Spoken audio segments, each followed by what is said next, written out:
Oh, it's contact. There's contact. And there's contact between Sherry Paul and Campbell Pilling.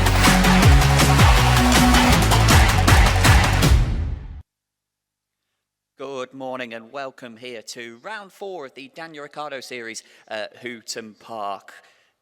It's me, Ben McPhillips, joining you, and we are looking forward to what should be a great meeting here. We've got 3 races and 4 events overall across the 3 different classes. First up is the qualifying for the DRS62s, who have already formed up here on the dummy grid. Just seeing the results for the DRS100 warm-ups, and already quite notable actually that there's a 4.5 tenths difference between 168 Connor Scarisbrick and 130 Liam Karabalov. We'll touch on that a little bit more later on. That just in the evens, of course, they're split into the odds and evens. For the warm-ups, they will form together for the remainder of the day. Only split back at Shennington. But for now, the focus on the DRS62s, and we'll keep a close eye, of course, on the battle at the very top of the championship. You can see on the screen right now the track layout here at Hooton Park. There's a couple of good long straights here. Actually, the third one too, just coming out of turn 3. The major characteristic here is, as well as those straights, good few double apex corners. Turn 3 is one where you really just look at the one apex and then you kind of have it shallow out, if you will, at the exit. And the carts will try and straighten themselves out, the drivers looking to take the path of least resistance around there. Then turn 4 could be classed as 2 corners, but it's effectively one long sweep with 2 apexes just towards this near side of the track, just to the inside of turns 1 and 2, the infield, as you might well want to refer to it as. And then the quick S-bend going into the double apex final corner. Important to get yourself a good run out of there coming on to the start-finish straight. This weekend, of course, marks the weekend, the end of the week in which the man himself, Daniel Ricciardo, has gotten back into Formula One with AlphaTauri, of course, and I wonder if some of these DRS62 drivers will have been taking some inspiration from that in their bid to try and emulate their hero and discover some success.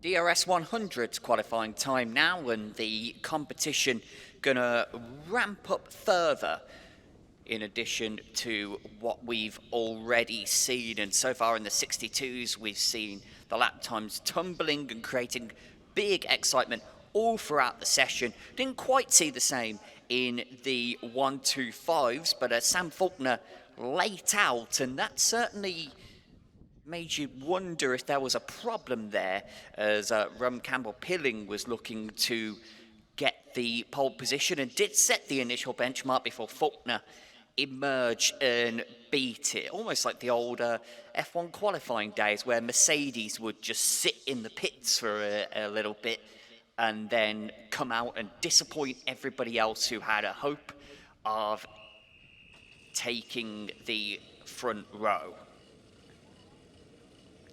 Here come the 100s now. They'll be led out by the 169 of Jack Robinson. Championship leader in this category. Following is Sherry-Ann Powell, who's one of our race winners so far this season. There's a big swapper on there for the 140 emerging for the pits. That's Ethan Whitlam. And there's some 26 carts emerging out onto the circuit. Some problems, it appears, for Charlie Ratford trying to get push started. Not going for the moment as Robinson and Powell come over the line to start their flying laps, and it's a big pack following going into turn 2. There's 3 karts very close to one another.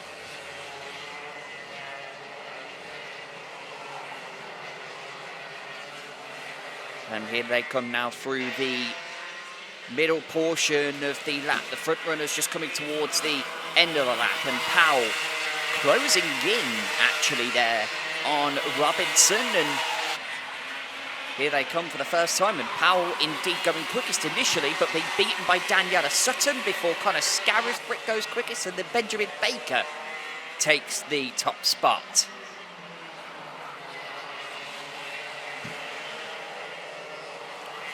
Baker actually quite a bit down in the championship standings. Would be something of a surprise if he's able to hold on to that position.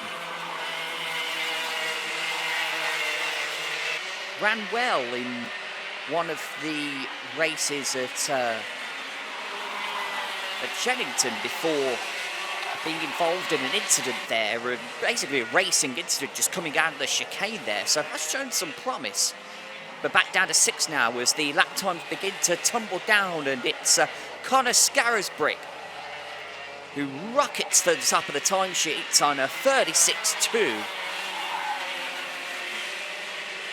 And something that's worth mentioning actually to those of you new to the series is that these 100s do lap very, very close to the 125s. There's not a whole lot of a difference. And certainly some of the front-running 100 drivers could probably maybe get off of the back row or back couple of rows of a 125 race. There's not that big a difference in the lap times as they those lap times, as we mentioned them, tumbling again. It's now a 36.140 for Scarisbrick, over half a second quicker than Daniela Sutton. Big pack again coming down towards turn 1.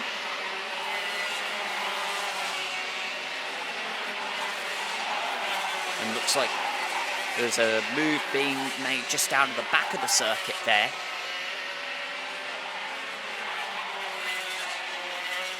What is interesting as we just peel away from the screen for a moment and look out at turn 4 is just how bumpy it is through there as they arrive between the apexes. You can see the left rear sometimes comes off the ground entirely.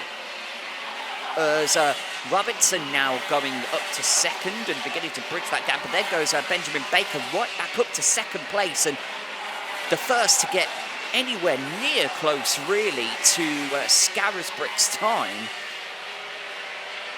getting to within a 10th and a half, but still almost that half a second gap back to the third place Jack Robinson.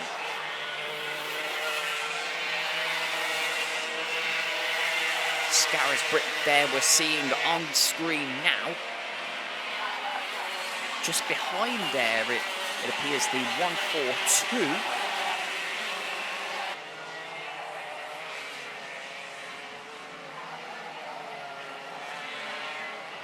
Apologies, not the 142, can't be 142 because there's no 142 on the entry list.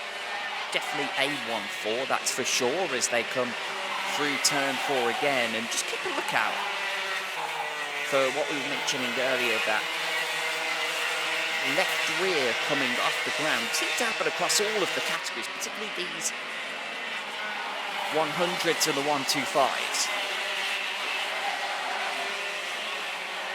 Up to third place goes Cassidy Southall, just a couple of tenths off of the pole time set by Scarisbrick. Sutton getting to within 3.5 tenths of that now, so the lap times beginning to come down for more of the field now, but the initial pace unlocked there by Scarisbrick is going to Going to take a lot to beat that with 2.5 minutes left in this session.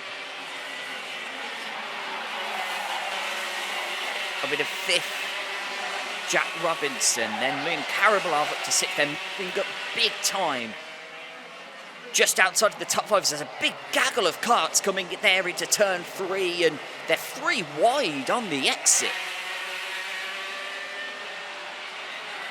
They sort themselves out by the time they arrive into 4. In the middle of that is Daniel Sutton,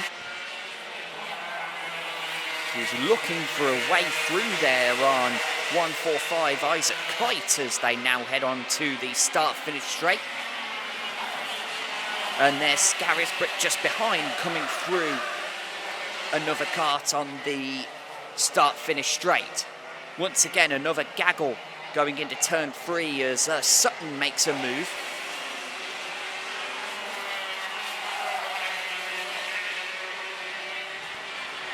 Looks as if some of these drivers want to get almost like a race in practicing during this qualifying session. Scarisbrick still with that marker set really early on and making a move just there, going into turn 1.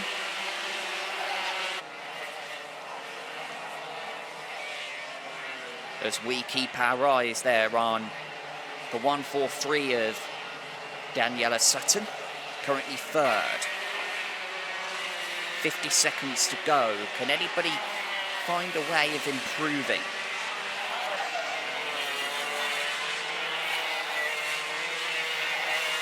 Just seeing that just looking at some of the 100s compared to the 125s earlier on, we were looking at not at Fulton, at Campbell Pilling, who was really just hitting those curbs so aggressively in the S-bend coming into the final corner, particularly the second part of that S-curve, the left-hander there, really clouting the curbs. The 100 seem much smoother through that part of the circuit. As we now come down towards the checkered flag.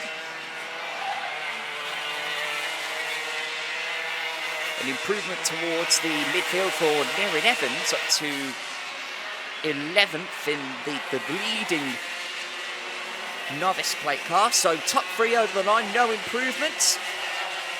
Only Southall to come over the line with any kind of chance of improving.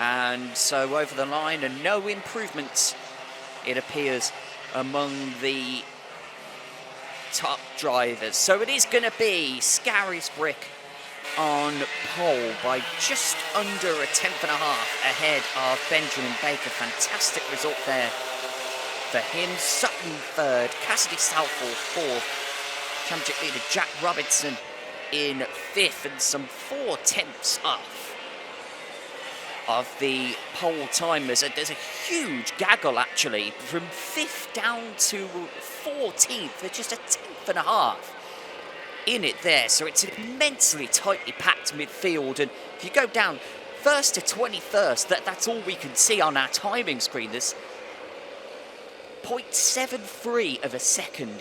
We knew it was going to be competitive here in the DRS100s, but it is immensely competitive.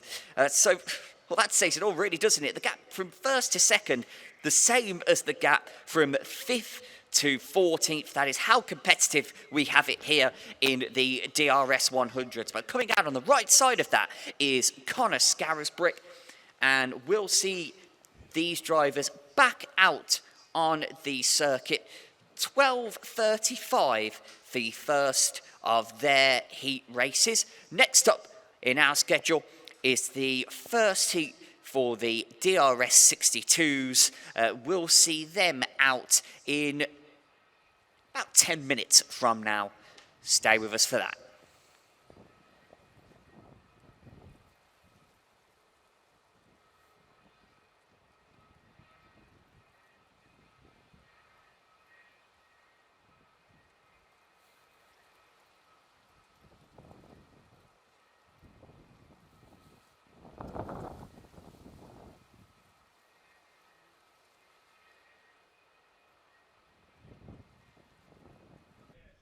Action coming thick and fast here at Hooton Park. Round 4 of the Daniel Ricciardo Series. Time now for the DRS100 heat.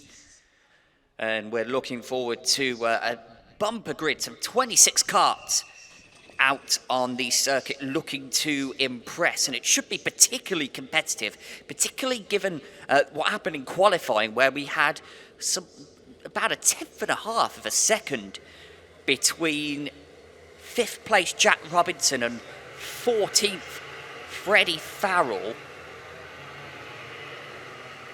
Poleman, however, Connor Scarisbrick laid down an incredible marker, 36.140, practically on the first lap out. And nobody could get close. He was a good half a second quicker than the field for a while until Benjamin Baker got onto the front row with a 36.275. And then the likes of Daniela Sutton, Liam Karabalov and Jack Robinson were able to improve. It's Robinson who comes into the weekend with the championship lead. It's 14 points to Charlie Ratford.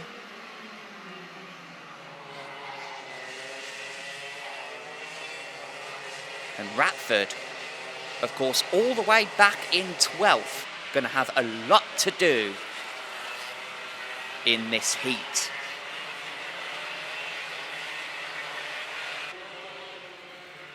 Just coming into the S-bend before the final corner, and you would be very surprised if they get this start off here. They've been told to slow it right down by the back of the grid, still not aligned as we come towards the start-finish line, and they are being told to go around again, and he's telling them, nope,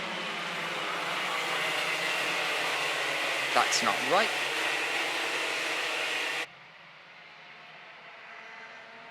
Although they start to come back up to speed for a moment there. You always have to do a little bit of a double take when you see that happen, but it is indeed another lap. And they begin to form much earlier this time, and that was unquestionably the issue with that start. So it's Scarisbrick with the lap record, that incredible marker he set at the beginning of the qualifying session. Once again, being told to slow down, to slowing right down. Wonder if there is a word incoming from Andy, maybe. Over the curb there goes Benjamin Baker. Great qualifying session for him, coming 15th in the championship coming into the weekend, but on the front row here. But it's Scarisbrick that will lead us down to turn 1. And through in a second there is Daniela Sutton, it appears. And Scarisbrick already looking over his shoulder and off towards the back of the field, keeping it pointed the right way at least. And we continue on. Scarisbrick just coming through turn 4.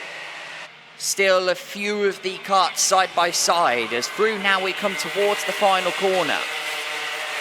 And down the start-finish straight they come with Scarisbrick leading Sutton, Jack Robinson from 5th to 3rd. And the inside line getting the jump at that start. Baker down to 4th, struggling to get away as Scarisbrick had the chance to set the pace. Sutton closing in. The gap was 2/10 coming across the line as they come through turn 4 now into the S's and now into that double apex final corner. Looks like we've got the top 2 just eking out a little bit of a lead, and then Robinson coming under pressure from Baker, our championship leader, on the defensive at the moment. Looks like a couple of the drivers there taking a bit of a rough ride off the exit curb out of turn 2. You definitely don't want to get out there if you can help it, as making a move there was the 147. And that's Sharianne Powell in turn 4, and it looks like she perhaps has moved ahead of Baker. Indeed, she has. As Scarisbrick now with the lead, up to 0.3 of a second ahead of Daniela Sutton. Robinson in third as there's a move further back in the mid-pack coming through turn 3. They were side by side through it. Looks like whoever that was making the move did manage to claim the position there. Looks like the fight for second might now be on. Robinson closing in on Sutton. Sutton compromising the line slightly through the final corner, or certainly the entry to the final corner, as there is a warning further back in the pack. Move for 11th from Archie Cole on Nearin Evans. But it's Scarisbrick who is pulling away now, half a second almost, as Robinson closes to within 1/10 of Sutton. Sutton initially was applying pressure, almost contact there, going through the second apex of turn 4 as they go into the S-bend. A contact warning for Benjamin Baker. Back in 5th place, having just been overtaken by Sherry-Ann Powell. Down to turn 1 they come. Scarisbrick looks like he's in control. Robinson looking for a way through on Sutton. Sherry-Ann Powell, Benjamin Baker, essentially in a 4-way fight and looking to make the move, but closing the door, Daniela Sutton, and that allows the 169 onto the grass, making a move there, and that was Robinson, I think, actually might have lost a place. Indeed, yeah. So having the door shut in that move for second ends up costing Jack Robinson a position.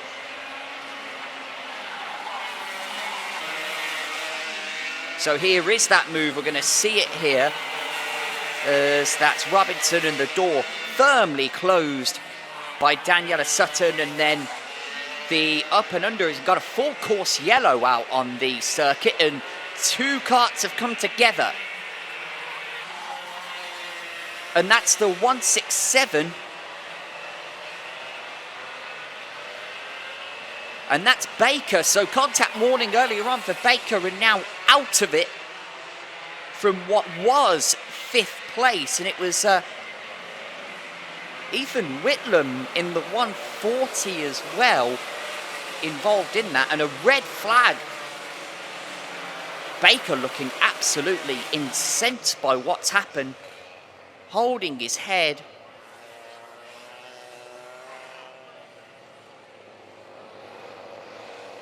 And it's just a bit of a discussion that we can hear from race control, just asking where to stop the carts. Don't want them going through the accident zone, but it appears as if there's no choice, really. They'll all get to the inside of where the accident has happened and slow it right down.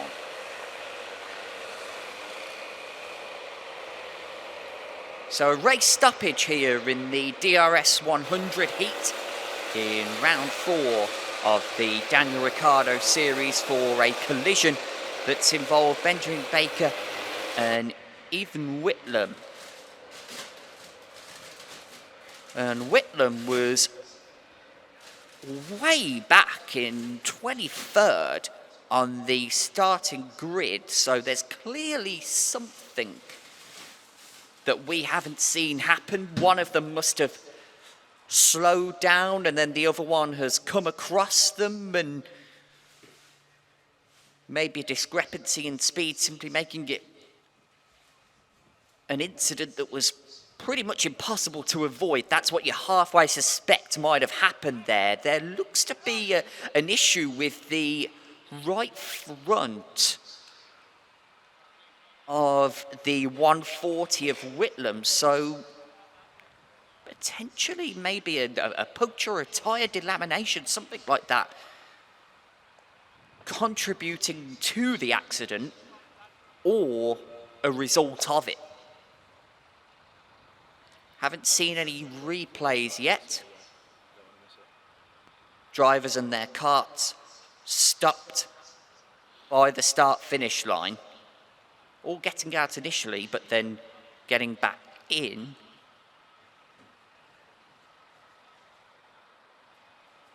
And we'll wait to see what the word is from Andy and from race control, exactly when we may get a restart. The standings at the time of the red flag, Scarisbrick was leading and pulling away big time from Daniela Sutton. We had that move for third by Sherry-Ann Powell on Jack Robinson. Robinson seeing the door firmly shut going into turn 3 by Daniela Sutton in that battle for second, allowing Powell through. And then the incident behind taking Baker out of what was 5th. And Sherry-Ann Powell is certainly the mover of the race towards the front. We've seen her do this a couple of times. Back at Shenington, there was a race where, I can't remember if it was the heat or the pre-final, where she started a little bit further back and made her way through the field. I believe it was the heat, and she ended up winning the pre-final there, if memory serves correctly. So up to 5th as a result of Benjamin Baker's misfortune is Kai Newman in the 155. Maximilian Reed up in 6th. Liam Karabalov up to 7th. Ben Hoy up in 8th. As we see the end of the incident.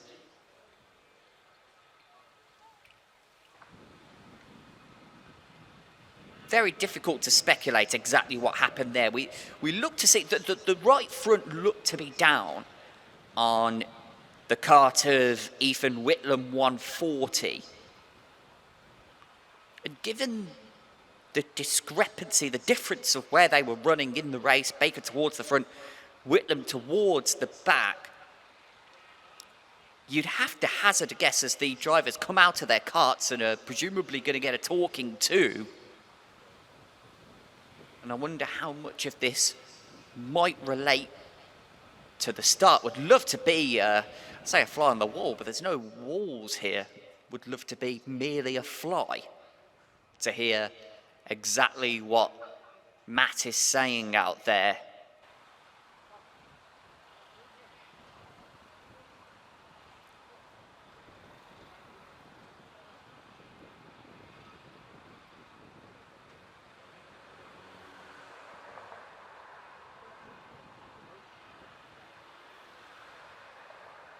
We were mentioning earlier, Charlie Ratford was down in 12th place at the start, only able to make it up to 10th so far. But in a very competitive race, certainly a chance to make up more ground. But it appears as if the 100s, there's certainly some names up there that we maybe haven't seen the best of so far this season. We're maybe just seeing certain drivers beginning to discover a little bit more of their potential here at Hooton Park.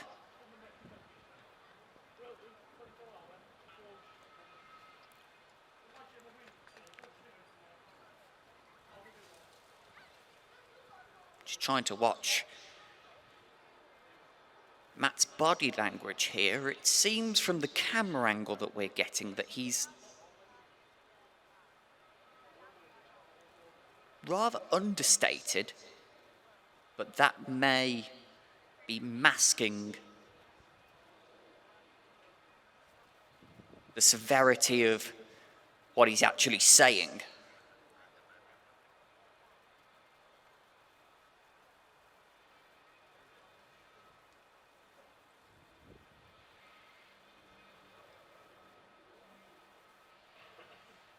So, for those of you just tuning in for any reason, red flag here at the heat race of the DRS100. This is our last race before we go to our lunch break. This means that we're going to be running a little bit behind schedule. It's the first interruption to the schedule that we've had today here at Hooton Park.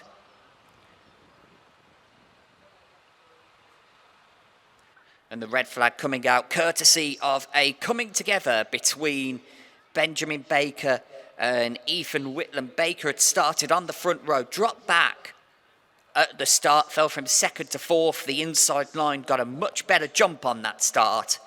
And then Baker being demoted to 5th courtesy of the move by Sherry-Ann Powell, who has since moved up to 3rd, ahead of Jack Robinson, our championship leader in the DRS100s coming into this weekend, as we see now talking to / dressing down over.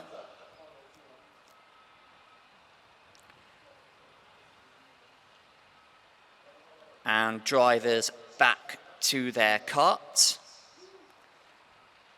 But the collision coming between two karts that one had started in the front row, the other started in the second to last, so clearly someone slowing up, one of them slowing up, whether or not it was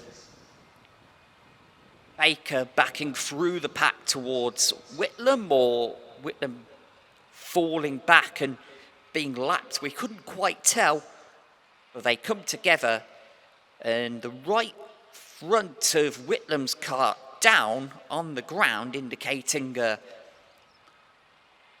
flat right front tyre,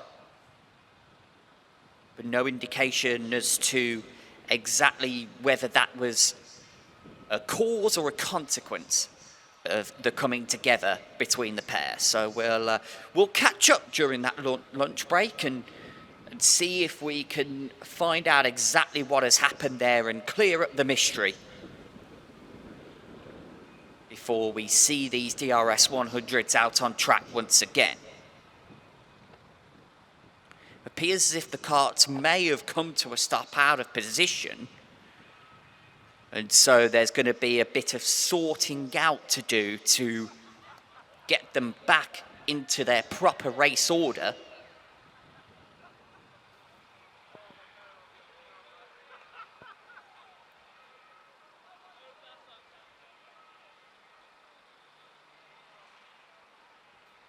And there's all kinds of staff down there. There's a little bit more leniency. There's we could see the effectively the technical director is down there, Keith, and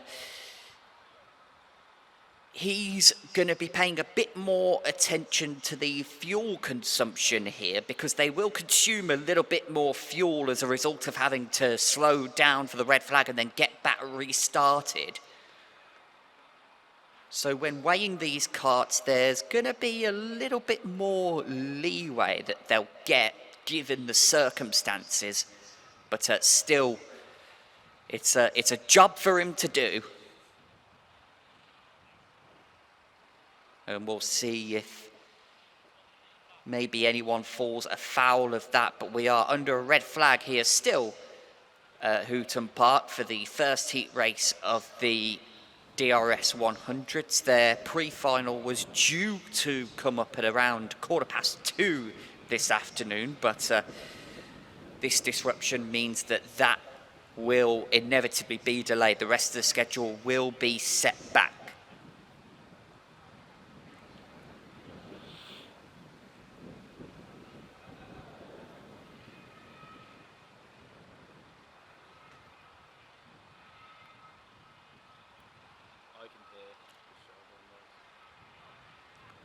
Looks like we are almost ready to go.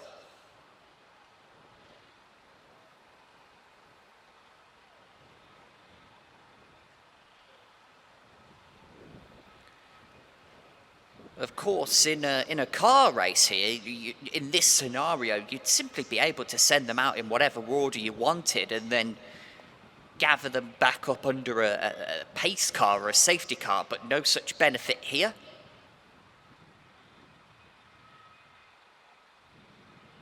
The communication between race control and drivers all needed to be done a bit more organically.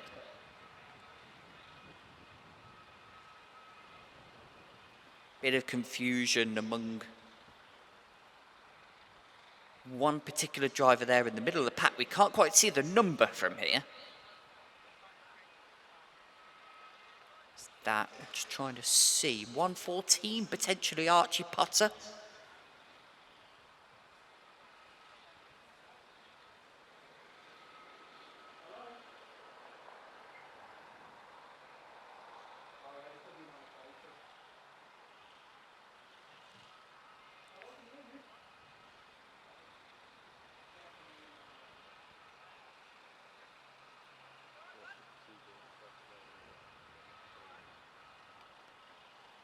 Looks like one driver there getting out. Believe 163 potentially just being pushed to the right-hand side of the grid. 163, Ben Fawley there.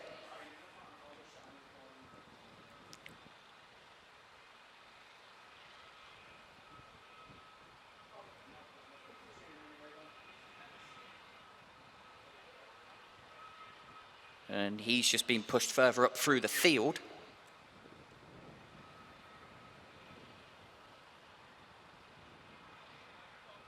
Fawley running in 21st before the stoppage.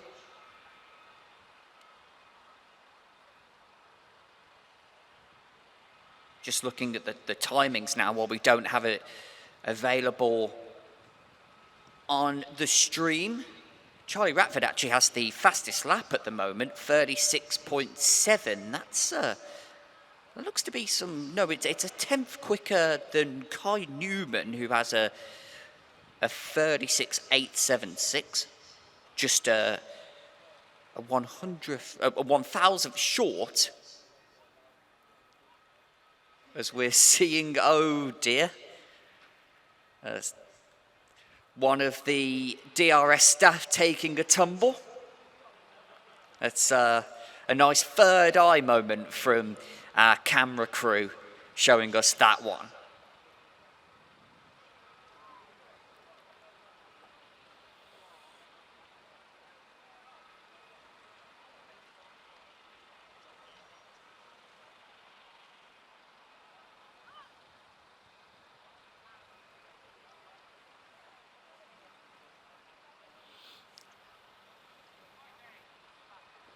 Sounds like we are ready to go. That, or at least that's the word we're getting.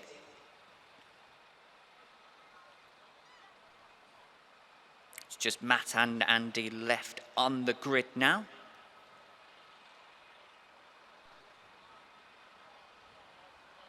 So that would indicate the order is set.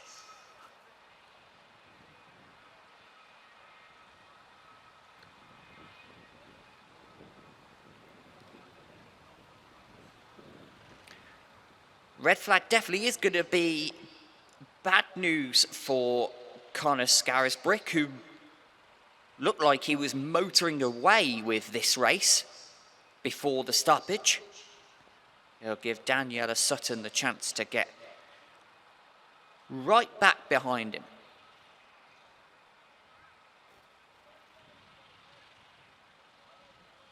Could be a real barnstormer of a restart.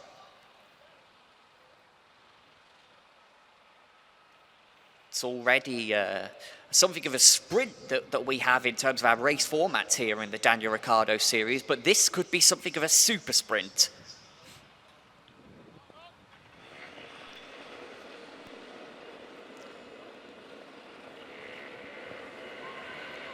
So here we go, engines fired, we are getting underway. Looks like the karts that are off to the right-hand side of your screen are just being held. So they're the tail enders of the field, if you will. And it will, of course, be a single file restart.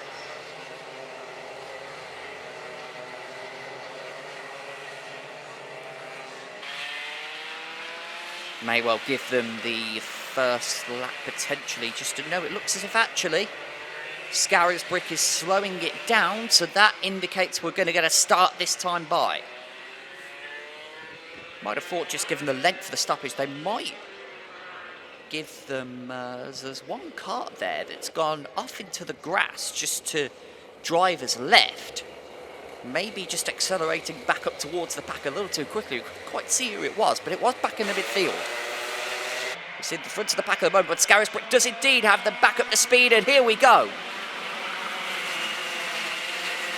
A couple of moves just being made in towards the midfield. Scarisbrick leading over the line by just under 2/10. Looks like they're fairly evenly spread out.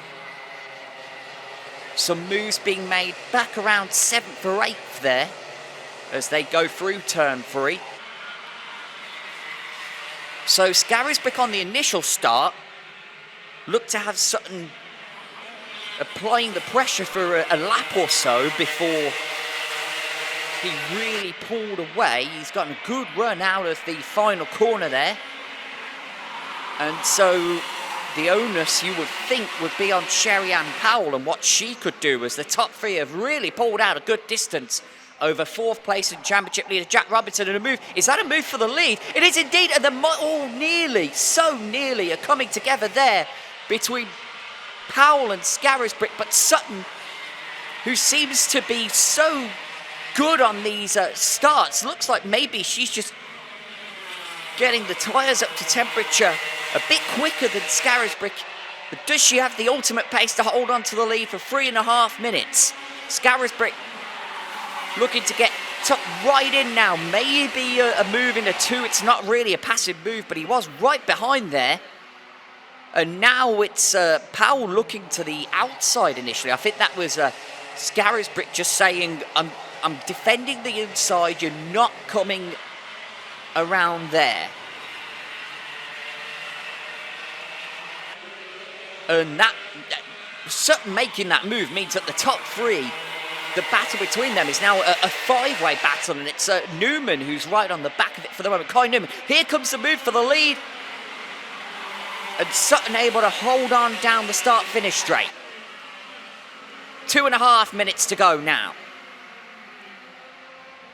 Wide on the exit of 2, could be a move back there, I believe, for 6th. Karabelov, I think, moving on Reed there. Scarisbrick once again took it right up, maybe contact. And through into second, Sherry-Ann Powell.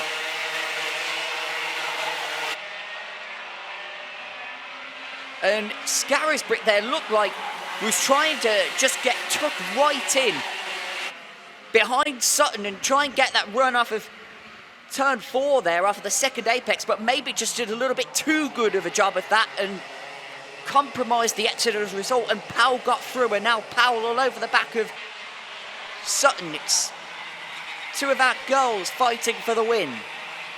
1:45 to go. Side by side and into the lead.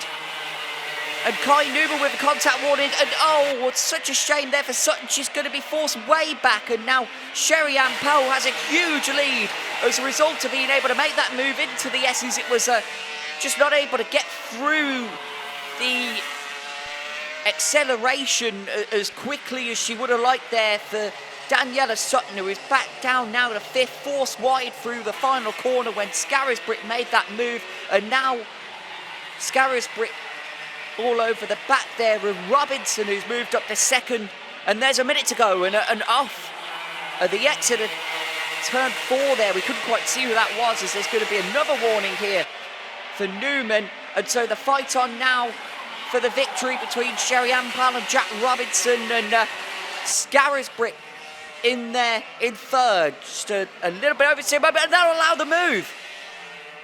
Powell got a little bit out of shape coming out of 2, and it allows Robinson to make the move, but Powell holds on around the outside of the exit of turn 3. And this will be the penultimate lap. We're going to run out of time before we get to the start-finish line, so it'll be the last lap when they cross the line. And off collision, 155 in towards the tyre barriers. Kai Newman. And that might be his 3rd piece of contact for the day. And now the top 2 are pulled clear, and it's Powell versus Robinson. And Robinson in position to make the move to the outside. He's forced by Powell. That's smart defending. Can Robinson get the up and under? Not quite. Through turn 4 they come into the 2nd apex. And you halfway suspect here that Powell, it's going to take a last gasp move. Robinson trying to take the wide line. Can he get the up and under? Powell has held on through the final corner. Looks like she'll win as we cut back to the replay of the collision on the previous lap. And, a big contact there as it looked like Newman tried to make the move to the inside of 168 there, as Sherry-Ann Powell has won the race, but we see the... No, excuse me, this is the last lap. So the time ran out, but we looked like we had time added on, and now Powell coming through, Robinson 2nd. Powell holding on for the moment. And Powell has held on. Sherry-Ann Powell wins the race, and a big fight for third, as it looks like that was Ratford. Ratford stormed through from 10th on the restart to 4th and was almost side by side with Daniela Sutton, just over a half a tenth of a second between them as they crossed the line.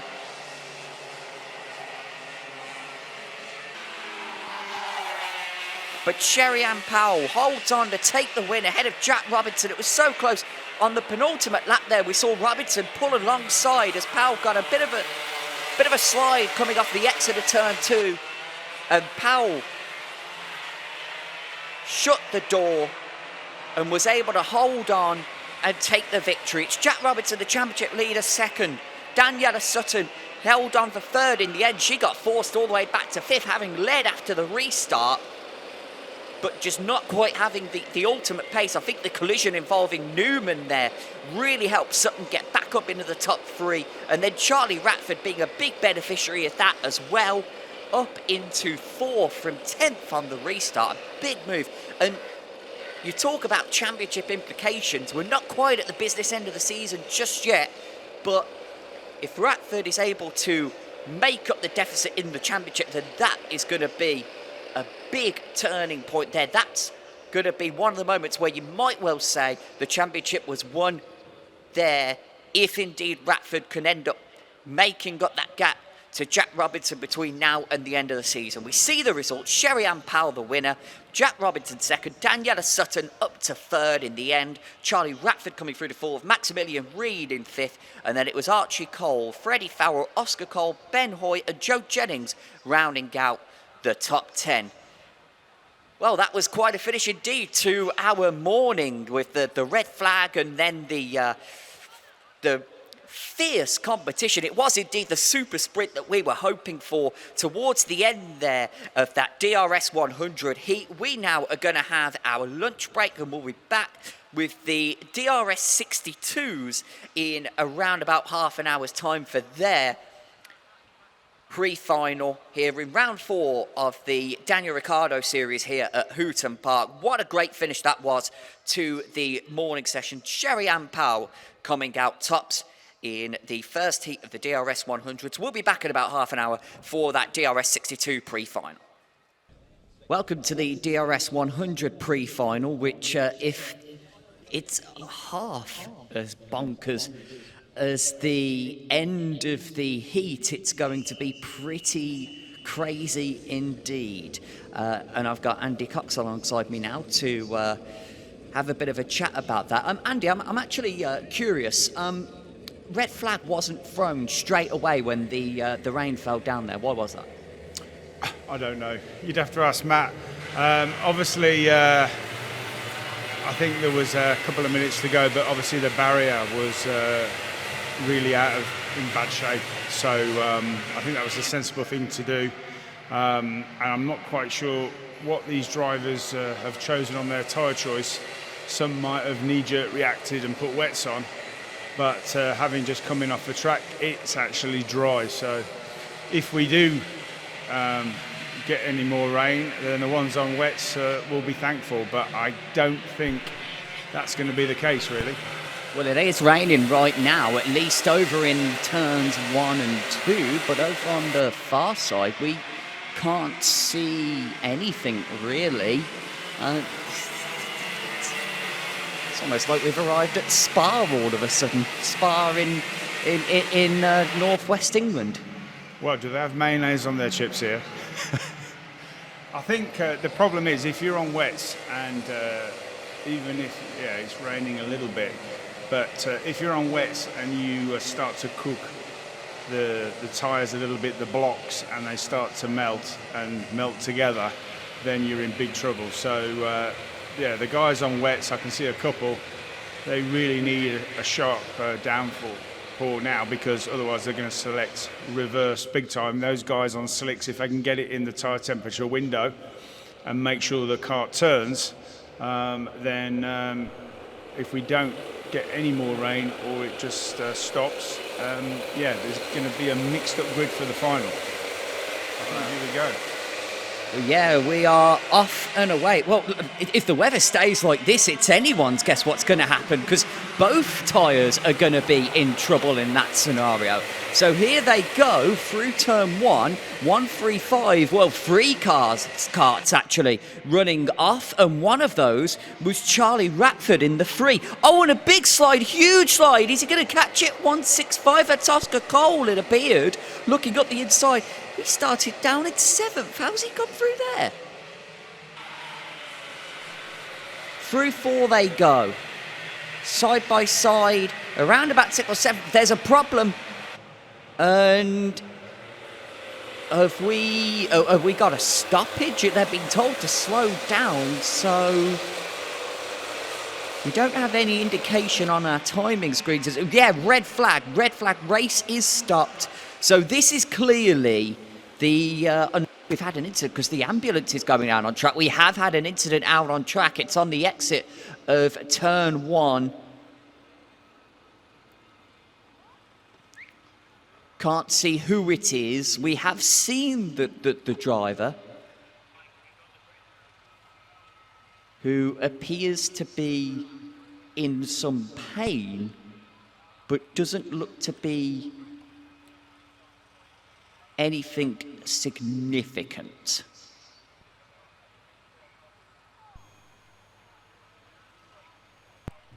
Into the ambulance they go. Hopefully they're simply winded or something along those lines, but we will wait for official news on that front. The incident coming on the inside of the first corner, just off of the exit. Presumably the driver involved has come off of the corner, been alongside someone on the inside and tagged the right rear and been spun into the inside wall.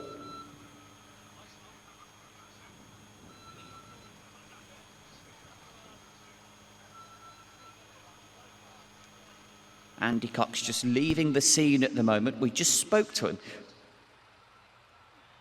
of course, and all will be hoping for good news.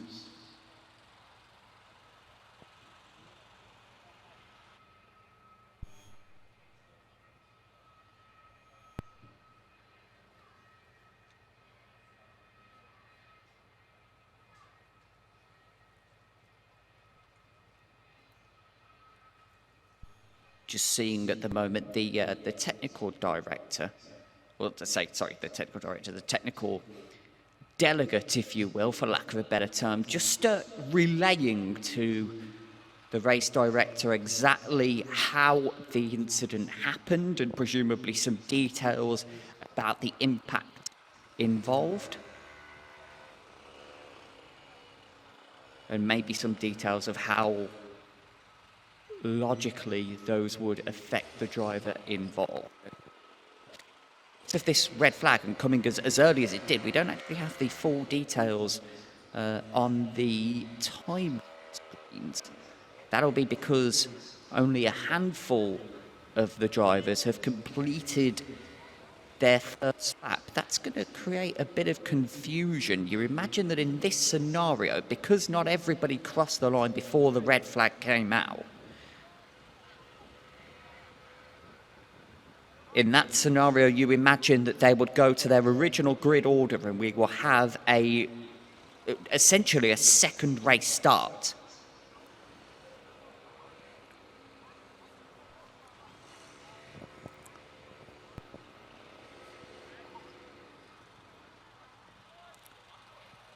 Of course, as a result of not having that timing information available, we can't see who hasn't come across the line, so we don't know as of yet exactly who was involved in that incident. And of course, in this scenario, we will not see any kind of replay. So we are under a red flag here in the DRS100 pre-final in conditions that really threatened to throw a proper spanner into the works for everyone involved. As Andy was saying, as we were just speaking to him, there was the potential that those that were on wets would have been in trouble because the track was still hot enough, retaining that temp, that meant that they just overheat those tyres. Whereas because it was still raining and still that risk that the track would get wetter and that there would be less risk, that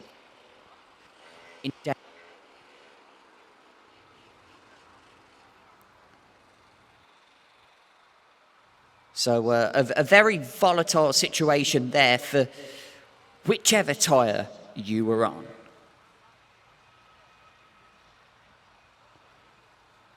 Just seeing who was involved in the incident. We've seen 16 drivers come across the line. That's still 10 short of our full field, or 9 short of the field that would have been due to come across.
Quick pit stop in the commentary area.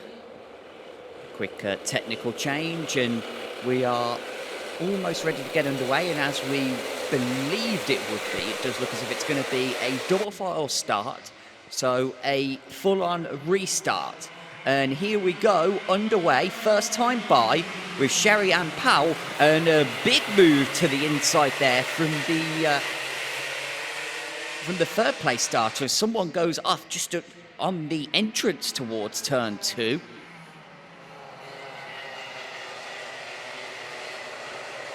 As they begin to align themselves now, single file coming out of turn 3, and through 4 they go, and a move in 4, and that's 143. That's Daniela Sutton. So Sutton made the move in turn 1 to move up in a second, and then takes the lead from Sherry-Ann Powell. And what we saw earlier on was that Sutton was really quick early on in the race, and she's pulling out a big lead, 4 tenths already by the end of the lap. And it was an ambitious, bold move coming through turn 4, and now Powell, it appears, getting out of shape on the exit. We're 3 wide almost, or at least certainly Ratford was having a look, but taking second place there is Robinson. I think Ratford did get through. Yeah, you can see single digit there in third. So it is Ratford, and going the second now was running wide was Robinson.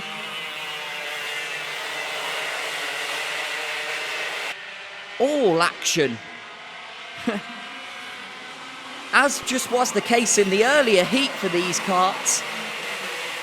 And here we go again. Sutton pulling away big time as a result of all the infighting behind us. Now here comes a move again from Charlie Ratford. You want to talk about who the biggest winner was of that red flag? Ratford having gone off at the first corner on the original start. And now hunting down our race leader. Here is the replay of that move as Sutton has pulled out a 1.2 second gap, and I have to say it looks bigger than that, just visually. Here we go. And Ratford pulling away big time now from Archie Cole. And it's Robinson now back in fourth, and Ratford has the gap closed down to Daniela Sutton. It was a second over the line. It appears to be a lot less now. Through comes the battle for fourth place as Robinson there just losing a little bit of ground to Joe Jennings. And we've got a full course yellow. Just trying to see if we have an off anywhere around the circuit. We can't quite see visually, just looking out of the windows here, if anyone has gone off. Looking for someone who's dropped down on the timing screens. Looks to be a lot of movement on the timing screen, so hard to speculate exactly what has happened there.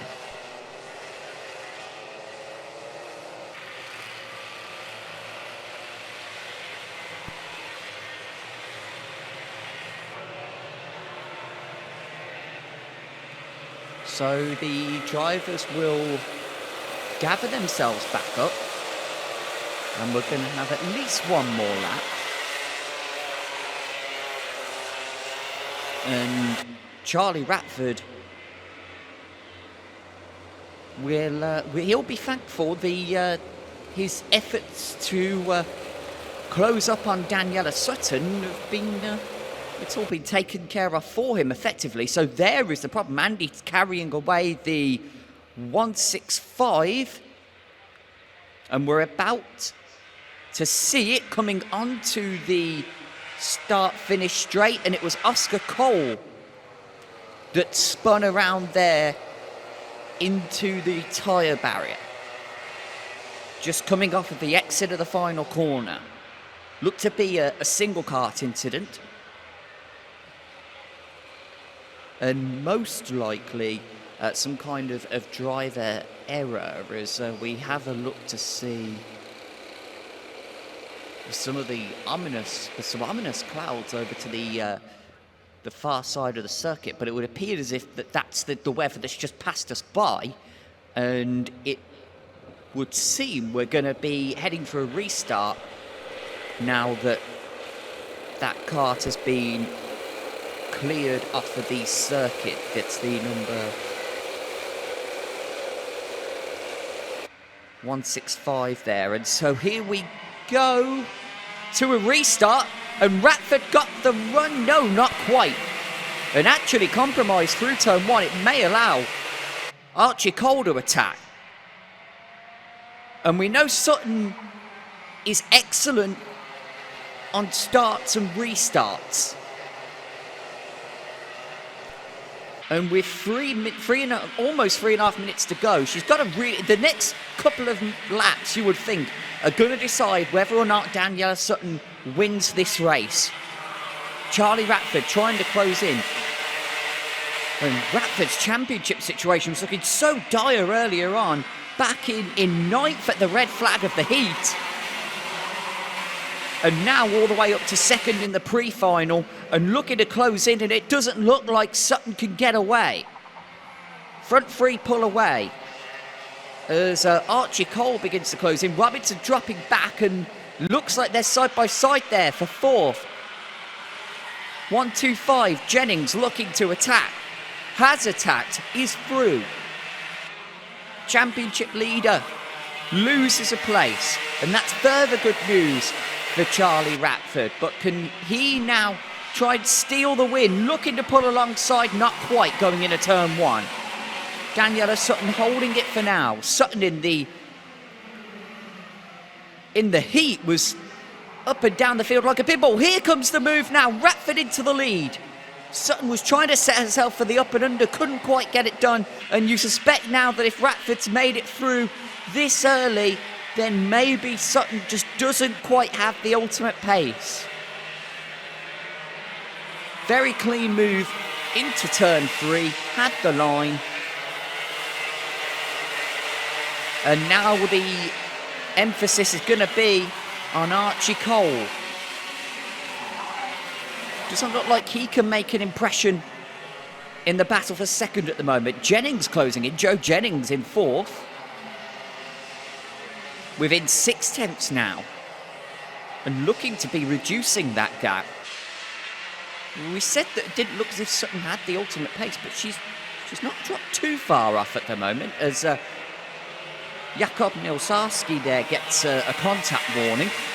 And around they come through the final corner. 1 minute and 40 to go. And Ratford just edging away a bit. Looks like there's a battle further back there. 167 is Benjamin Baker, who started up in second in the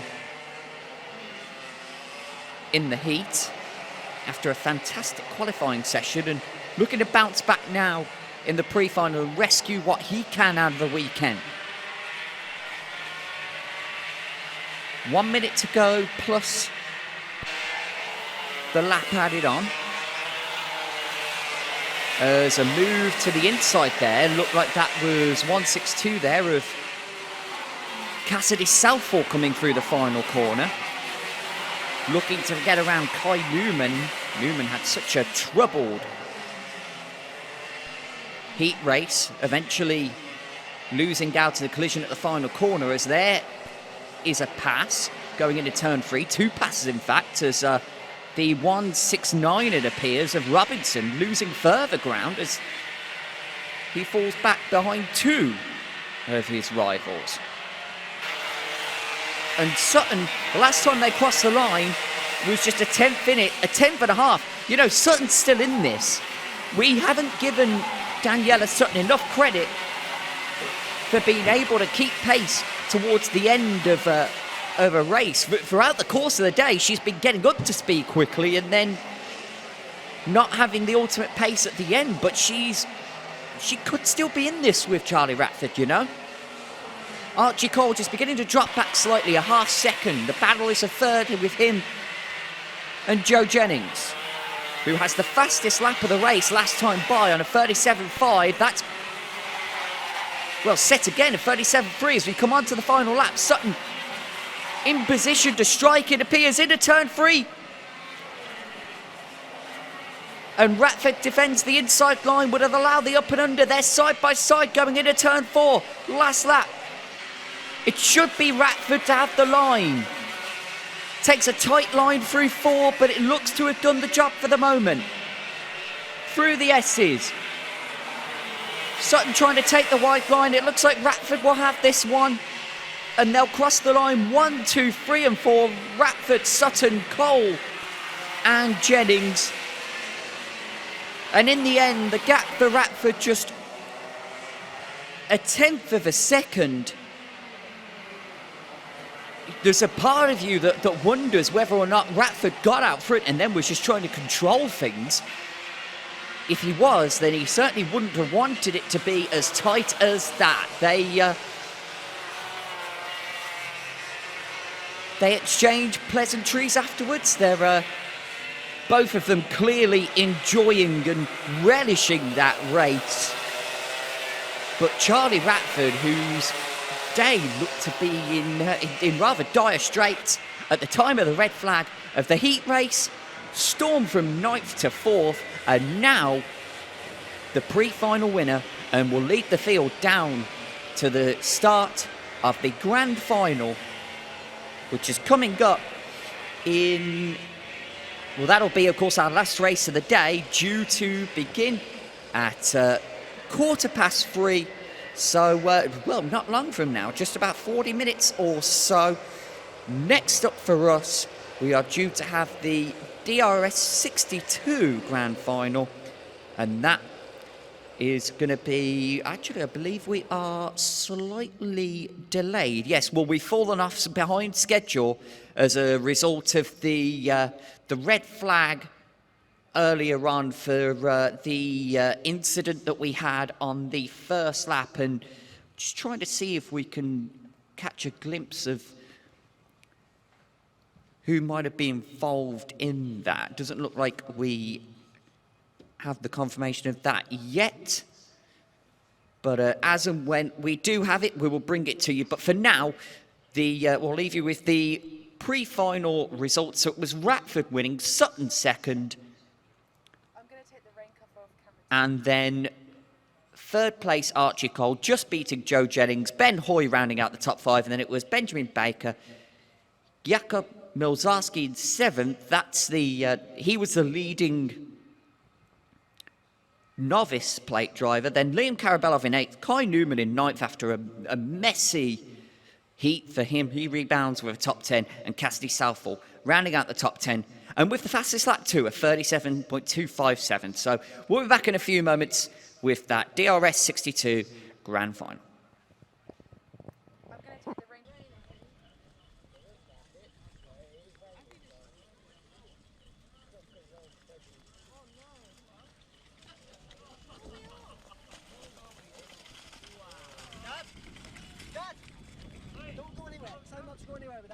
Change it to wet, we have to wet.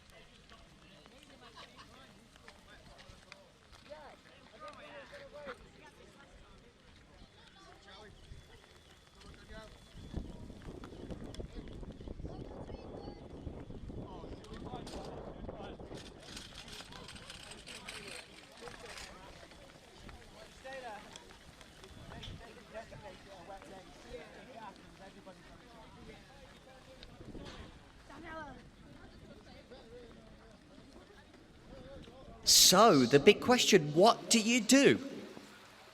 I dare suggest this rain, not too sure if it is here to stay, but it's certainly more here to stay than the previous shower was. Although it does look as if brighter skies are approaching us, but there's definitely water down on the surface. Of course, we're not under any kind of threat of standing water anywhere near yet, but more and more, as time goes by, it's becoming a wet track. It's one of those, it's a scenario very similar to when we were speaking earlier to Andy and the rain fell, and it was one of those where you didn't really want to be on either tyre.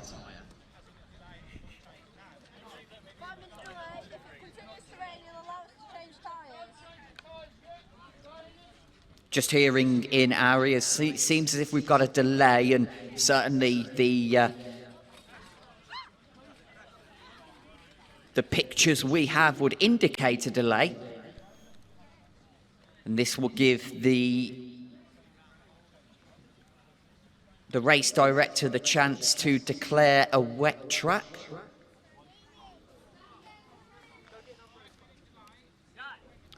And that, of course, would mean a change of tyres for some, if not all, the competitors. Certainly, it fell right at the end of that 1-2-5 Grand Final. So you are thinking that they would have all headed to the grid with the slicks on, with the dries on. So this is probably going to be a little bit of a delay, we would say.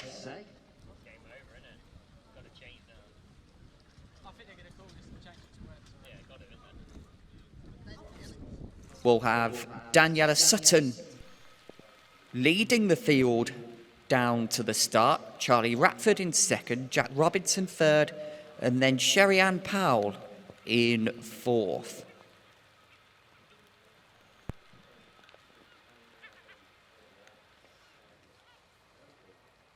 It's been an absolutely staggering, fascinating, exciting race day. They've all produced, all the classes have produced. The 62s have produced. Their heat was absolutely fantastic. The 1-2-5s then, of course, had the drama with the rain arriving midway through their race, muddling up the field like you would never believe. And then, of course, we have this.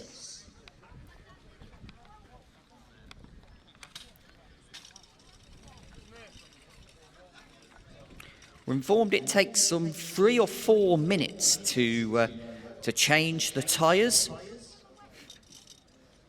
So maybe a bit more of a delay, as there we see the shredded tyres just being wheeled onto the grid,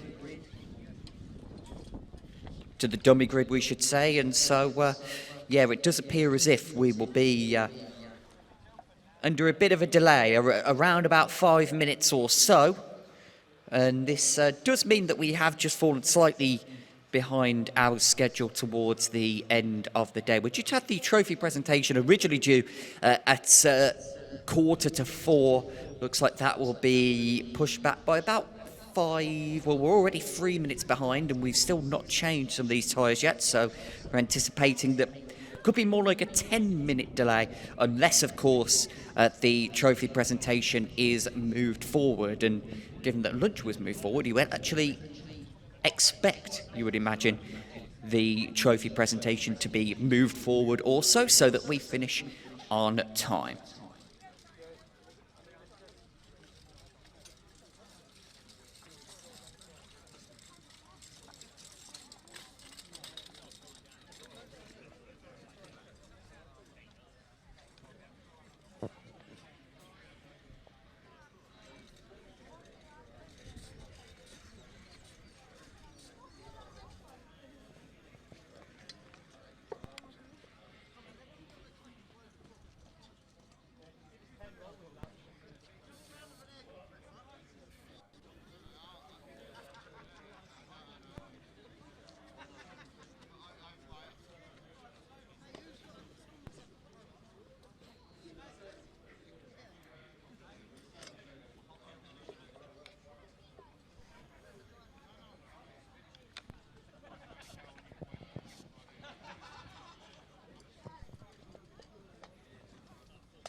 So for those of you watching on the stream, the rain has now stopped here at Hooton Park, and so the debate on what tyre you go on switches back to staying on the slicks, because the track's going to dry, particularly when these karts get up and running. So after all the questions and the big conundrum of exactly what you do, perhaps the smart move is to just stay put, because if you go out on a wet tyre here, you're simply not gonna... You're gonna run out of tyre after probably 2 or 3 laps, and in a longer race, of course, it's 12 minutes plus 1 lap we're scheduled for. You would absolutely have to think that the only choice, even if it's a bit treacherous early on, you've got to go for the slicks here. That has to be the call for most of these drivers, and for anyone managing or guiding the drivers.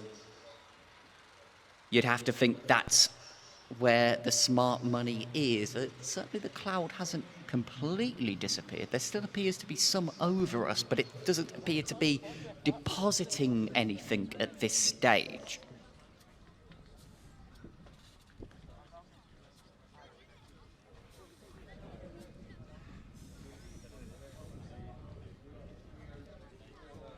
Andy's out there at the moment, not so much. Thought initially he might be going out there to inspect the track, but that would appear not to be the case. Can see actually there's a black flag waving outside of the marshal's post over on the by the starting lights. I'm sure that's just being hung there for no particular reason, but if any particularly eagle-eyed driver were to look that way, they might be a bit thrown. I'm sure that would be the least of their concerns at the moment, as they're all now getting out of their carts. And I wonder here if there is going to be an impromptu driver's briefing, perhaps.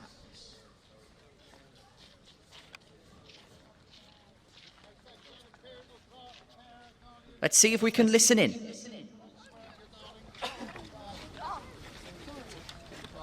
You're always someone, darling. Right, guys, this is what's going to happen. You're going to go out and you're going to do 3 steady laps. Yeah? So, formation laps. Yeah? It is my opinion that this is going to blow over and the track will dry up. That's only my opinion. I'm not Jesus, I'm not God, I don't know. Yeah? So, it is imperative, ladies and gentlemen, that you do these formation laps at a nice steady pace, yeah? So we can get going, alright? I believe, looking at my app that I've been going by all day, that is going to go away. So instead of doing 2 Well, it said it was going to rain at 2 o'clock and it did. So Okay, so, okay. All I will say, guys, if I bring the Battenberg out quite early on, you need to make sure you form up nicely, like Daniel did when he did it last time, yeah? That is the best I've ever seen it done. Credit where credit is due. Okay? Well done.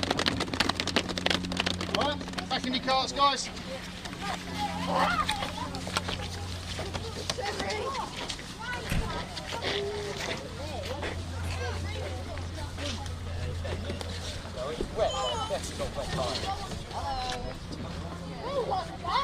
Drivers back to their cars. We didn't get to hear much of that in commentary, but I'm sure those of you at home or around the circuit would have heard a lot more than we did. But thankfully, we heard the most important part, which was the belief of Matt, the race director, that the weather is going to blow over. Certainly, the track is already looking a little bit better, and certainly once they get out there it will be more so, and here they are about to get out, or certainly there's a whistle gone and the engines have started.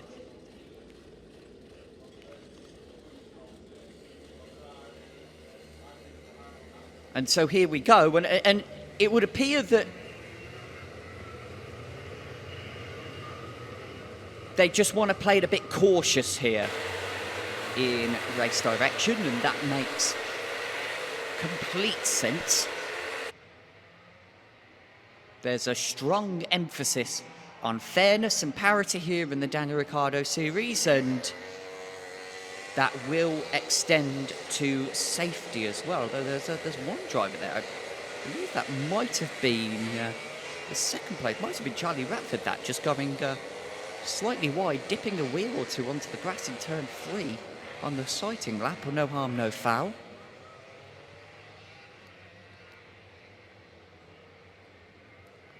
And they begin to get into formation.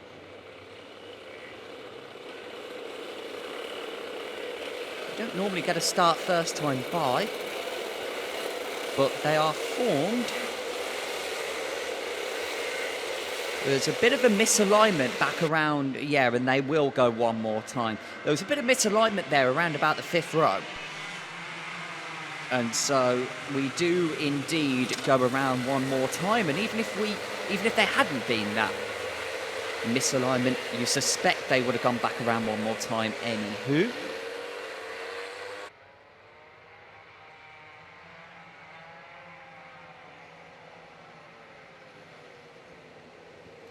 Being told that the plan is for 3 formation laps. And so that really is rather the point that we were making a moment ago about being cautious and playing it safe, proven in reality.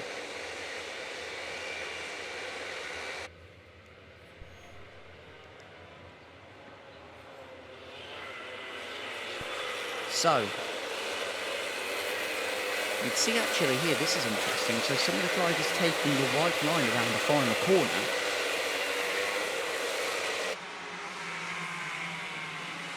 It's an interesting move if they're on dries, because you would imagine they are all on dries, because you're not exactly going to heat up the tyres that way. I imagine that some drivers deciding that they're just trying to get a feel for the track conditions all around the circuit at the moment, online and offline, and then focus on the warm-up perhaps a little bit later on with, of course, these 3 formation laps. They are getting into alignment once again as they come around turn 4 now.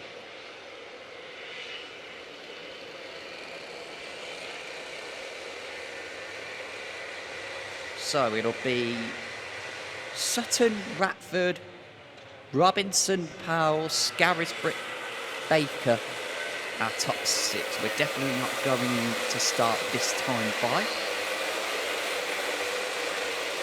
We were told 3 formation laps was the expectation, but for a moment there, as they began to form up around turn 4, we wondered if there might be an earlier start than that. See some of the drivers running wide along those big curbs. Very rumbly beyond those curbs there at the exit of turn 1. Turn 2 there the same.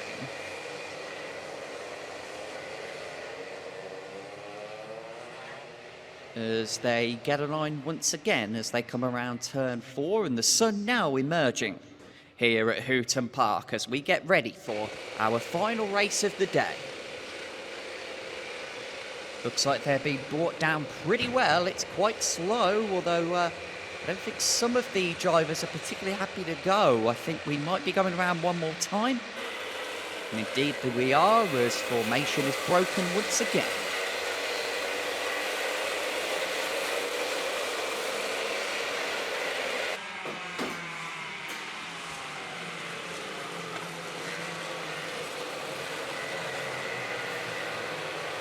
And this now might allow for those drivers who've been looking to explore the circuit and explore the conditions a chance now to get some heat into their tyres. You can see back there in 5th place, that'll be, I think that's Scarisbrick,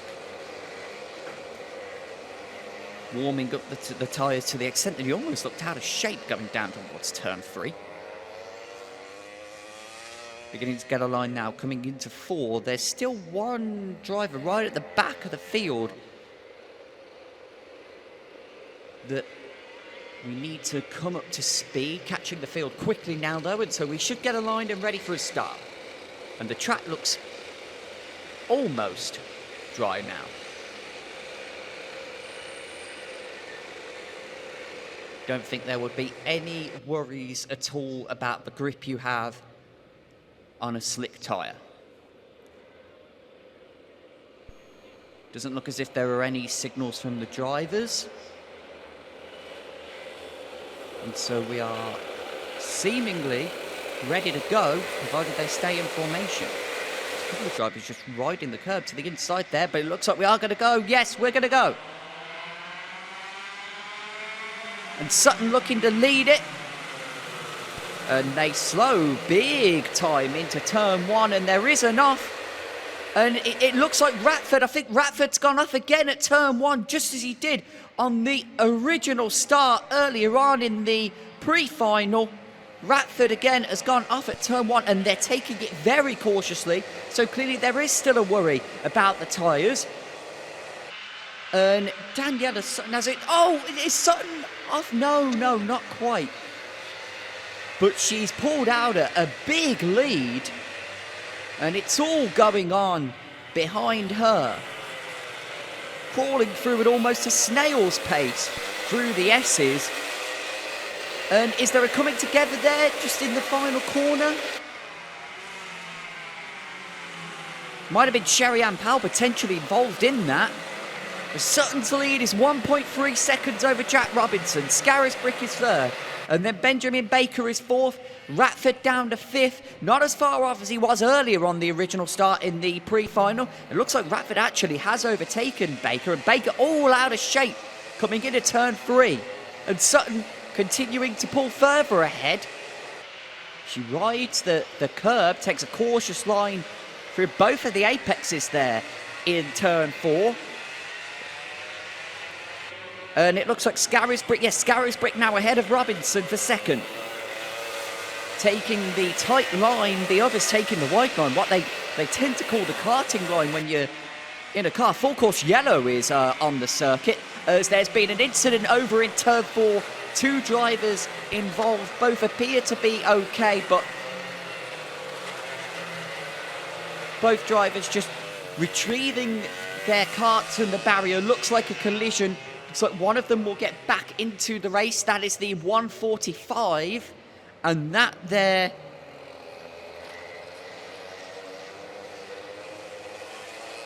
...145 Isaac Kite. And the other has left the scene of the accident too. It looked... potentially, just trying to see our field here. Is, so here we go through turn 4. Oh, that's not a replay, so that's Sutton leading them around. That's a shame for Daniela Sutton, because she was doing a fantastic job. We've remarked throughout the day how Sutton seems to be so good at bringing the tyres up to temperature and being quick early in the stint. Those were the perfect conditions for her, because that's where tyre temperature means even way more than usual, and it means a lot even in normal circumstances. So in circumstances like this, she has the chance to give herself an even greater advantage, but it's all being cancelled out by this full course yellow.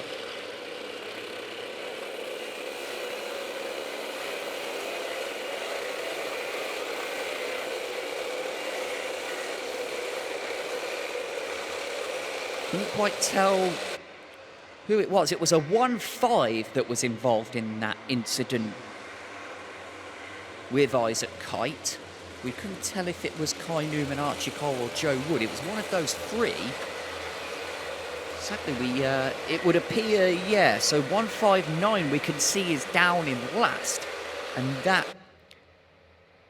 is one of the 3 we named, Joe Wood. So it does appear as if he was the one that came together with Isaac Kite over in turn 4. And that is the cause of this full course yellow. If I've overheard race direction correctly, we're going to get a restart this time by. And it'll be Daniela Sutton leading Connor Scarisbrick, Jack Robinson third, Charlie Ratford fourth, despite his off in the first corner at the start. They're going to be told to slow down. What this should do is mean that the drivers won't have to tippy-toe around like they're dancing on ice. Should mean that we get a smoother, faster start. Green flag this time, we've heard. Here we go. Sutton waiting. Now we go. And she gets a little bit of a lead, a wider entry into the first corner. They're still a little cautious coming through there. Mostly single file they go. And Sutton with a little bit of a lead, and a mechanical flag there for Isaac Kite. So we're having been in the barrier, clearly a bit of damage to his kart, and a mechanical flag for 145 Isaac Kite. As, well, Sutton pulling away significantly there from Scarisbrick as they come through turn 4.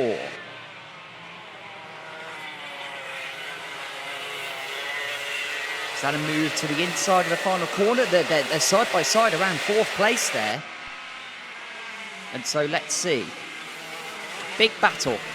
3 is through, that's Ratford, and then it's 147 of Powell getting ahead, I believe, of Robinson. So it looks like Robinson, wide and through. It looked like Daniela Sutton has run wide in turn 2, and Scarisbrick is through. And Scarisbrick now will look to run and hide as best he can. 6 minutes to go. Here we go. Yeah, Sutton not just wide, but off. Missing the entrance to turn 2, not the exit.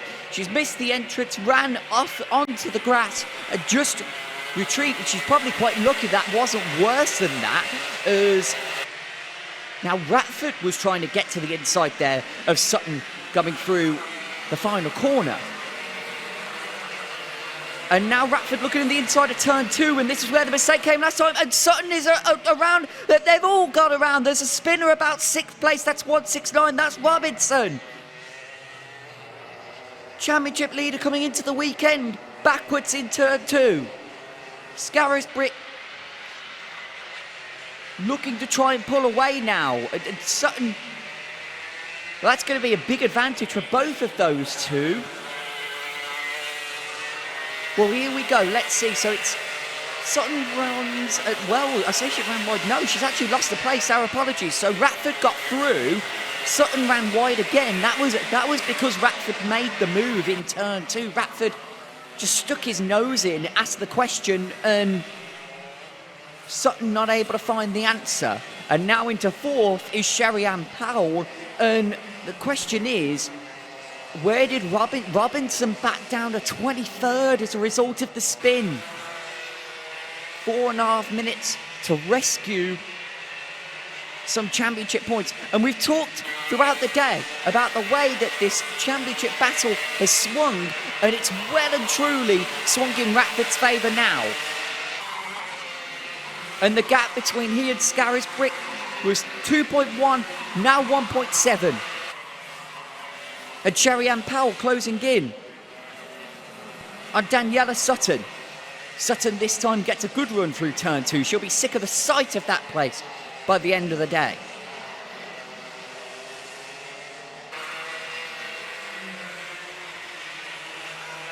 On screen is that battle. The top 2 pull away. This the fight to watch at the moment. Powell looking for some sort of slipstream. She's not going to be close enough to attack into turn 1. It's Sutton taking the wider line. Looked like she gained a little bit of time through turn 1. Ratford now 1.4 seconds and closing in on Scarisbrick. 3.5 minutes to go. Is there going to be enough time for Charlie Ratford?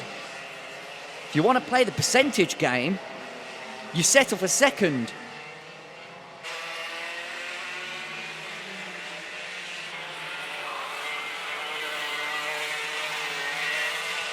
Sherry-Ann Powell continuing to pressure Daniela Sutton. Let's see that gap now. It was 1.4, it's now 1.2, a quarter of a second coming off of Scarisbrick's lead. And with the lap times here and the time remaining, you think there might well be just enough time for Ratford to make his attack.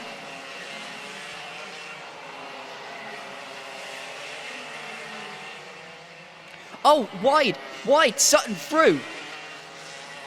Powell, and wide was Baker back in 6th place on the exit of turn 4, but Sherry-Ann Powell's got the move, courtesy of Daniela Sutton just running wide off out the exit of the first apex of turn 4, and Powell, the door was open and she needed no second invitation.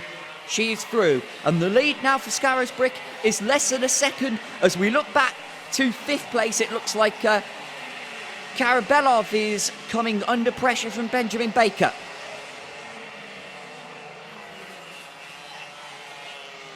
Sutton keeping Powell honest after having lost that place. And there's someone, Arthur, believe, in the S's we just saw in the camera shot. Looks like Scarisbrick has maintained the gap actually just slightly quicker, just a 200th of a second, as it looks like Baker is making the move for 5th in the background, and Baker is through. It's a 5th place ahead of Liam Karabelov.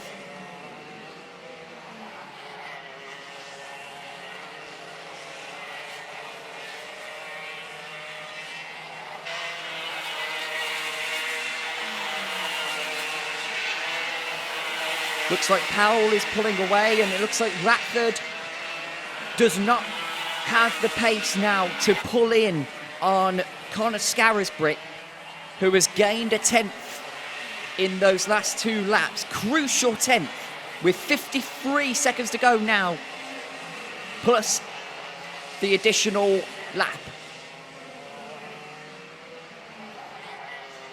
Closest battle on circuit now appears as if it is for 7th place, which is a three-way fight between Maximilian Reed, Oscar Cole and Cassidy Southall. Just half a second separating the 3 of them. We lie about Ratford. 3 tenths now the gap. Ratford took 7 tenths out of Scarisbrick's lead on that lap. Could we get the grand finish that lives up to all of the rest of the thrilling action that these DRS100s have provided us throughout the day? Ratford on the ragged edge. Will this be the last lap? It is indeed. A 10th and a half now into turn 2. Doesn't look like Ratford is close enough into 3, which is the best place to make the move. Might well be the final corner, or not at all for Charlie Ratford. Scarisbrick on the defensive. Through 4. Into the second apex. Looks smooth. Ratford doesn't look like he's in a position to attack. It might have to be a surprise move going into the final corner. It is a surprise move. They come together and there was a little bit of contact, but I think Ratford, he's done it. Ratford has done it. Whether or not it will go down well is going to be the question. The contact was minimal, but it looked as if Ratford caught Scarisbrick off guard. Here we see the replay. And Scarisbrick just riding the curb a little bit, and I tell you, the door was open, but in the process of making the move, Ratford did have to really get high up under that curb. He really clattered the curb. And Scarisbrick pounding his elbow against his kart in frustration at losing out there, whether that's frustration at leaving the door open or frustration at the move from Ratford. It was do or die. We talked about percentages, none of it. Charlie Ratford makes the move at the final corner and for now provisionally has won the DRS100 grand final here at Hooton Park, round 4 of the Daniel Ricciardo Series. What a finish to the day it has been with that last lap move. The 100s again providing the most utterly thrilling entertainment from start to finish. Numerous different leaders, numerous different winners, but in the end it's Ratford. What a day he's had. We go back to it time and time again. At the time of the red flag in the heat, back in 9th, through to 4th, and from there he ends the day right where he wants to be as the winner of the grand final here at Hooton Park. Connor Scarisbrick in 2nd, Sherry Ann Powell 3rd after making the move on Daniela Sutton. Benjamin Baker coming back through to 5th. His day started so promisingly before he was involved in a collision. And then Liam Karabelov in 6th, Maximilian Reed in 7th, Cassidy Southall 8th. Then it is Oscar Cole in 9th and Archie Cole in 10th. And so that wraps up the proceedings for round 4 here of the Daniel Ricciardo Series at Hooton Park. It's been an absolute joy to call it with you, and I'll be back with you for the trophy presentation, which is actually going to be a little bit delayed, but we imagine should be coming up fairly soon. But for now, Charlie Ratford, the winner of the DRS100 Grand Final.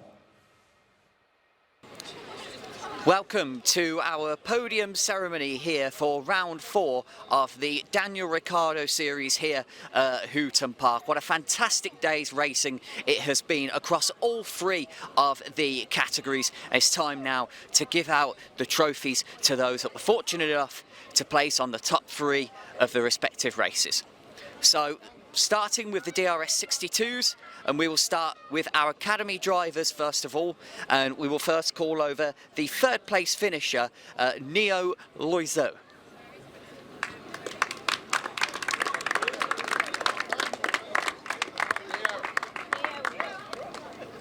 We can't hear, we can't hear because of the mic, so what have you just announced? Third.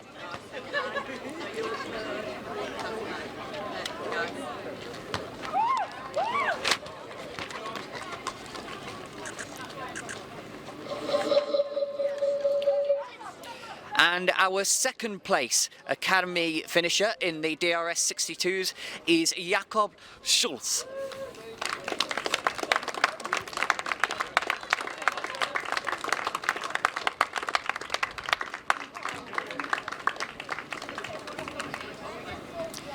And to our academy winner for the DRS62's Grand Final, who came through from the back of the field after a problem in the pre-final, was Carter Inskip Clarkson.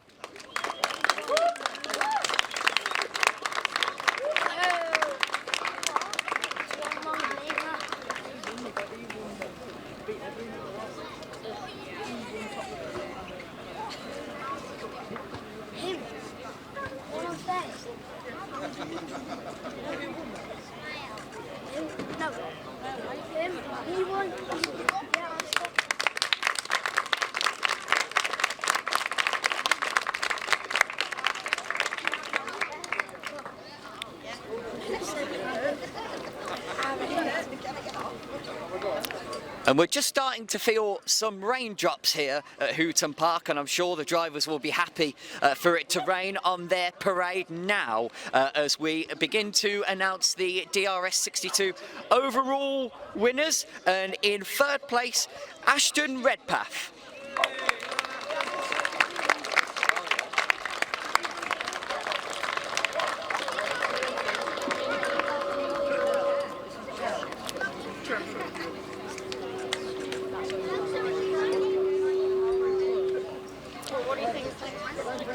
Our 2nd place finisher, Harley Drake.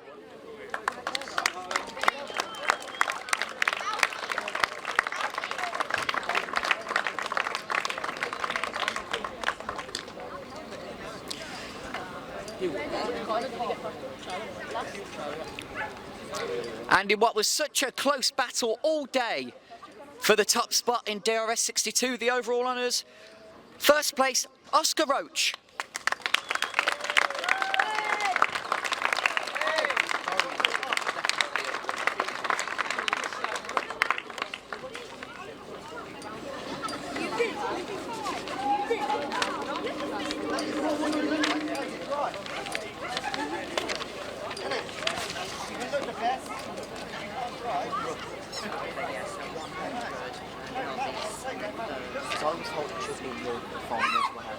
Oh, right, okay, so then do 1, 2. Oh, right. Yeah. He came last. Yeah, he came last. I wonder where it comes from. Right, how many did you want to see? 2 ones I've done. And I've done 2.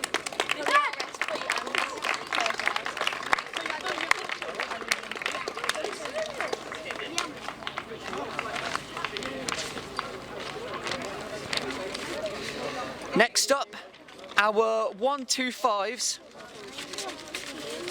where our rookie winner was Thomas Dackins. Well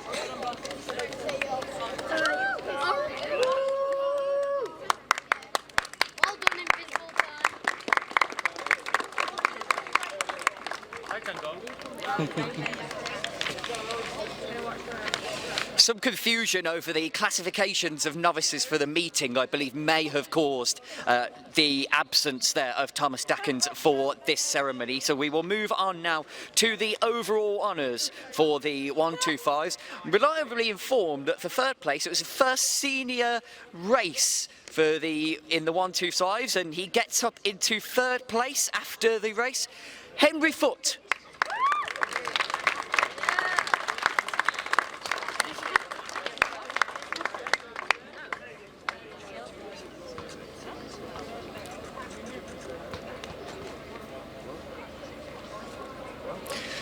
And here to promote a good cause, a great cause, as well as to race, was our second place finisher, Ethan Critchley.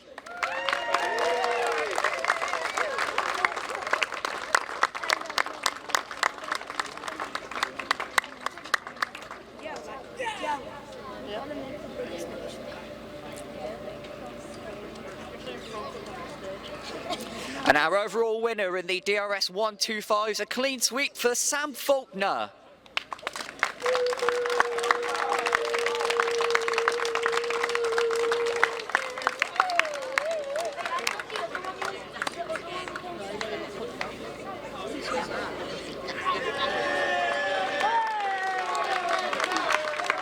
Can you announce Dackens again, because he's here?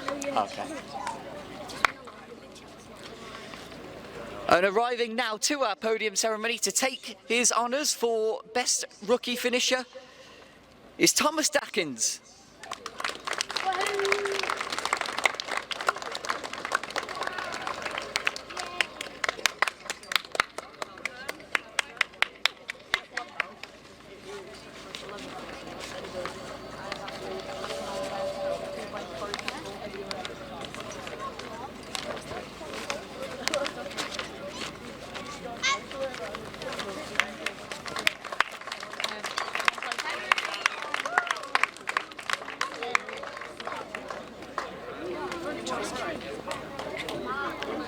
And now on a thrilling day, the most thrilling of thrills produced by the DRS100. We will first introduce our rookie winner, Jakub Milczarski.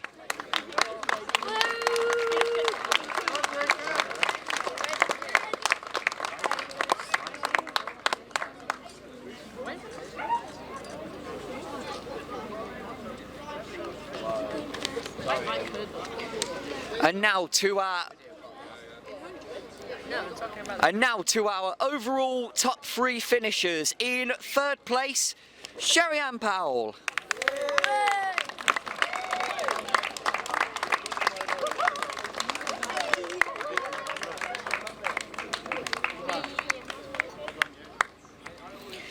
In second place, Connor Scarisbrick.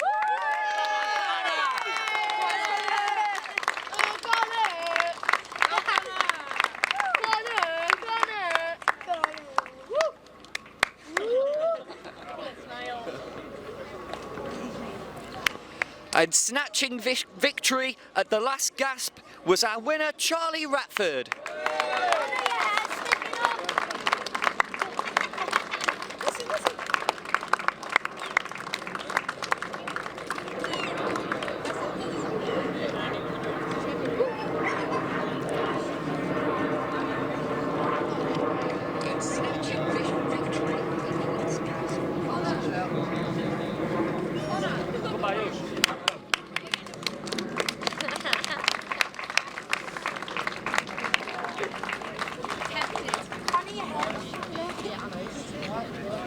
And so that wraps things up for the Daniel Ricciardo Series round 4 here at Hooton Park. An absolutely fantastic meeting and action from the very beginning, the DRS62 heat, all the way through to the end of the day with that last lap pass for the 100 honours. That's it from here. We'll see you next time.